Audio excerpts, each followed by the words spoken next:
La veille de Purim s'appelle Ta'anet Esther. Donc, Bezrat Hashem, Purim, c'est mercredi soir.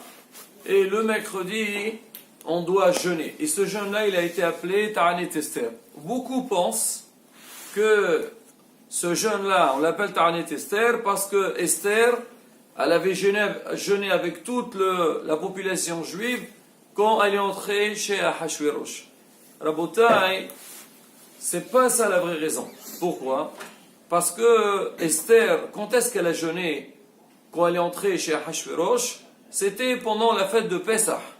Et le Ta'anet Esther qu'on fait tous les ans, c'est le 13 Adar, la veille de Purim. Alors maintenant, pourquoi on fait ce jeûne donc le Ta'anet Esther? On dira à la fin pourquoi on l'appelait Ta'anet Esther. Alors on le fait parce qu'on sait tous que Haman Arasha avait fait une gzera sur le peuple d'Israël. Il voulait exterminer toute la nation juive. Et ce jour en question, le 13 Adar, c'était le jour où il y avait le décret qu'on devait, hasvé shalom, attaquer la population juive. Et donc les Juifs avaient besoin de se défendre. Alors comme c'était un jour de guerre, alors il a fallu que le Ham Israël, il prie et il jeûne aussi. Et ça, c'était l'habitude tout le long de l'histoire juive. Chaque fois qu'il y avait un malheur, et surtout quand il y avait des guerres, alors il y avait un ordre à toute la population de jeûner. Alors c'est quoi le but du jeûne? On dit la première des choses, quand l'homme il jeûne, on dit il s'affaiblit. Et quand l'homme il s'affaiblit, il réalise qu'il ne peut pas trop compter sur soi. Mais ça ne veut pas dire hasvé shalom qu'il faut se dire moi je suis rien du tout. Non, mais plutôt il faut savoir que tout ce qu'on a, c'est un chesed min HaKadosh Baruch Hu. C'est un bien qu'Hachem il nous donne. Il a suffi qu'on n'a pas mangé, qu'on a perdu la force. On n'arrive pas à se concentrer. Et là, quand l'homme il réalise que toutes les forces qu'il a, toute la chorma qu'il a, ça vient d'Akadosh Baruch Hu, là il se rapproche de plus en plus vers Akadosh Baruch Hu. Donc c'est pareil aussi, Am Israël pendant ces jours de guerre, alors ils se sont fatigués, ils n'ont pas mangé et ils ont fait beaucoup de tfilot. C'est pour ça que le jour du Ta'anit, le jour du jeûne, le matin dans la tfila, on rajoute un passage dans lequel on fait des bay'avot, on rappelle l'histoire de la guerre avec Haman Arasha, et c'est ça la raison. Comme on a vu avec Moshe Rabbeinu, c'est marqué quand Am Israël avait fait la guerre avec Amalek, la Torah elle dit que Moshe Rabbeinu il s'était assis sur une pierre. Et à côté de lui, il y avait Aharon Vehur, il tenait ses mains pour qu'il élève. La Torah elle dit Wehaya kashir arem Moshe yado wegavar Israël. Quand Moshe Rabbeinu levait ses mains, Am Israël gagnait dans la guerre. Wehaya kashir yaniyah yado. Et quand il baissait ses mains, alors wegavar amen chas shalom, c'était le contraire. La Gemara, la Mishnah de Masechet Rosh Hashanah, elle pose la question, dit quoi? Est-ce que Yada ou Shel Moshe, est-ce que c'est les mains de Moshe Rabbeinu qui faisaient la guerre? La Mishnah, elle répond, elle nous dit en fait, c'est pour nous dire, Kol Azman, tout le temps que Am Israël lève leurs mains vers Akadosh Baruch Hu, lève leurs yeux vers Akadosh Baruch Hu pour faire des tfilotes et demander de l'aide, Be'ezrat Hashem, Akadosh Baruch Hu Moshi'an, Hashem, il nous aide. Et c'est Hasbi Shalom, l'homme, il pense que c'est ma force et c'est ma puissance qui m'aide à faire tout ce que je suis en train de faire. Toute ma réussite dépend de moi-même. Là, Hasbi Shalom, Mashiach dit vas-y, débrouille-toi. C'est sûr que l'homme dans la vie, il a besoin d'avoir confiance en soi-même. Il a besoin de faire tous les efforts nécessaires. Mais toujours dans la tête, on doit se dire c'est Akol Bede Shamaim, c'est Hachem qui nous donne tout. Et toujours, on a besoin de faire appel à Akadosh Baruch Hu. Et c'est ça la raison, donc, pour laquelle on fait le jeûne de Esther. C'est ce qu'on dit aussi dans la Megillah. On dit des vrais somot ou Za'akatam. Alors, ils ont écrit la Megillah. Ils ont fait rappel aussi des vrais somot ou Za'akatam. C'est que tous les jeûnes, le peuple d'Israël qu'ils ont fait, et les prières qu'ils ont fait, vers Akadosh Baruch Hu.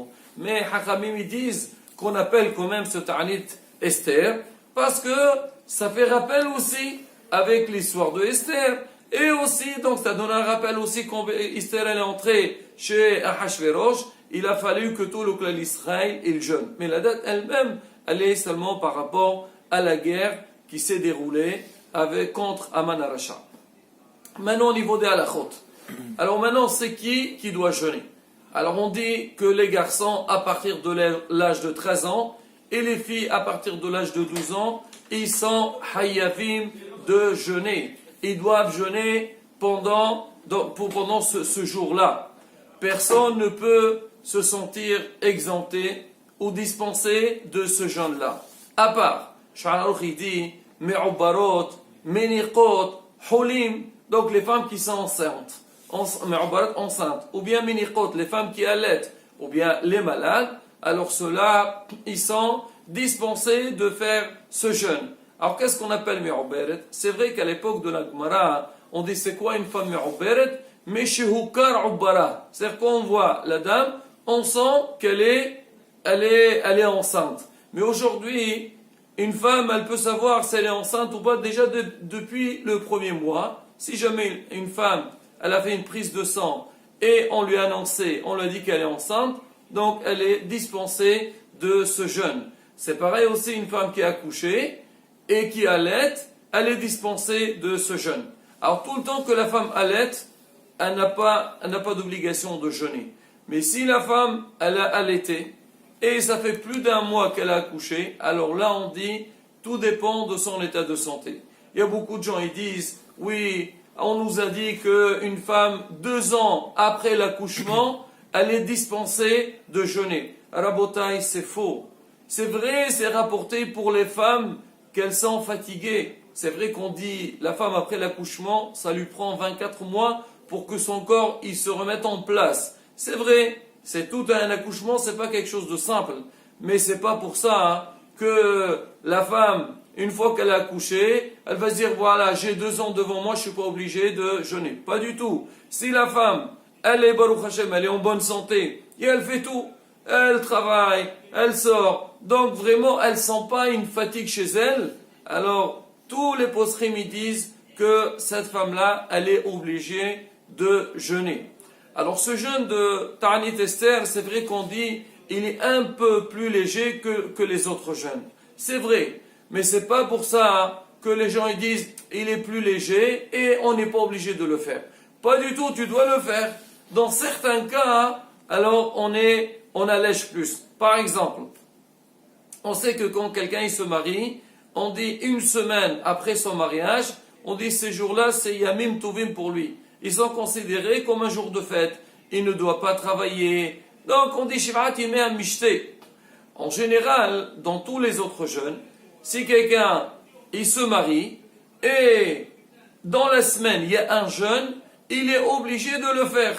Il n'est pas dispensé, aussi bien le Hatan que la Kala. Mais pour le jeûne de Ta'anit Esther, c'est différent. Si par exemple quelqu'un se marie cette semaine et le jeûne de Ta'anit Esther il tombe dans la semaine de son mariage, après le mariage, il n'est pas obligé de jeûner. Ça, c'est le cas où on allège. C'est vrai, c'est marqué aussi Kohaverinaim, ceux qui ont mal aux yeux, et que ça peut leur faire, c'est-à-dire le jeûne peut les déranger. Bien sûr, il faut avoir un ordre du médecin, et après consulter le médecin, après demander au rab. Là aussi, c'est marqué, c'est rapporté que cela, on peut un petit peu le dispenser. Mais en règle générale, donc c'est un jeûne qui concerne tout le monde. C'est pareil aussi pour les vieux. S'ils sont faibles, alors ils sont dispensés. Alors maintenant, pendant ce jour de jeûne, alors la tfila, comme on a dit, il y a des passages en plus qu'on fait après le Tahanoun. On fait sortir un Sefer Torah, on lit dans Parashat Waihal, aussi bien le matin que l'après-midi.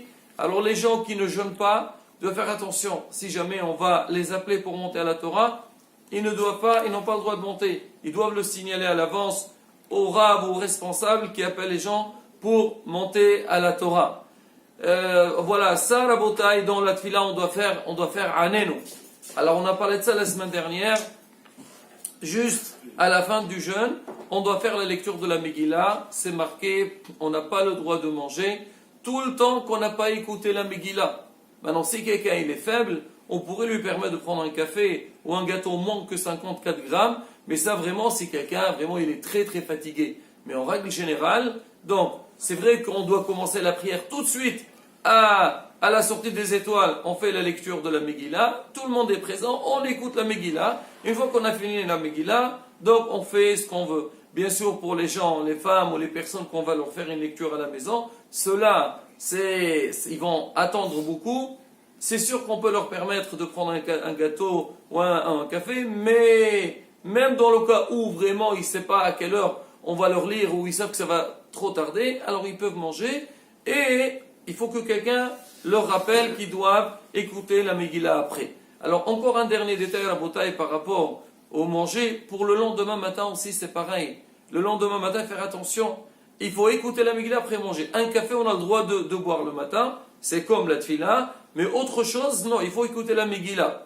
Pour les femmes, alors il y a beaucoup de postim, ils disent que les femmes, on peut leur permettre de manger avant d'écouter la Megillah dans la journée. Pourquoi? Parce qu'en général, les femmes, elles sont très occupées. Le jour de Purim, elles doivent préparer les Mishloach Manot, elles doivent s'occuper de leurs enfants, et elles n'ont pas la possibilité d'écouter la Megillah très tôt. Alors, on a dit qu'on peut leur permettre de manger, et dans la journée, ils iraient à la synagogue pour écouter la Megillah. Voilà, Rabotai, en gros. Donc, quelques halachot concernant Ta'anet Esther, et Rabotai, Yichubal Berasson, qu'Akadosh Baruch Hu exauce nos tfilot Bezat Hashem, et qu'on aura la Géoula Shlema, B'nei Rabbi Ameno, Amen, K'Erasson.